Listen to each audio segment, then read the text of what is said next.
Hello mga kapobre, ay ito nga pala ang burol ni Mima Alicia. Alam niyo mga kapobre, totoo ngang merong farm trolls ang BBM kasi mismo sa bibig ni Claire Castro ang nanggaling ang message na ganito.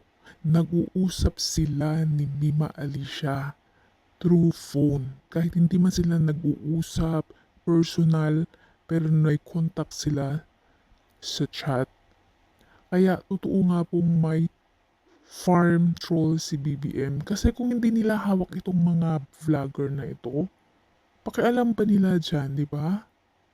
At saka dapat mag-vlog lang sila na nanggaling sa kanila, personal. Pero may contact dyan kay Claire Castro. So, ibig sabihin, bayad yan sila, mga kapobre. Kaya tingnan mo, nandyan sila ngayon sa burol ng Mima Alicia at ang presidente nagpadala pa ng kanyang pabulaklak doon kay Mima Alicia. Kaya totoo talagang merong farm troll itong BBM administration.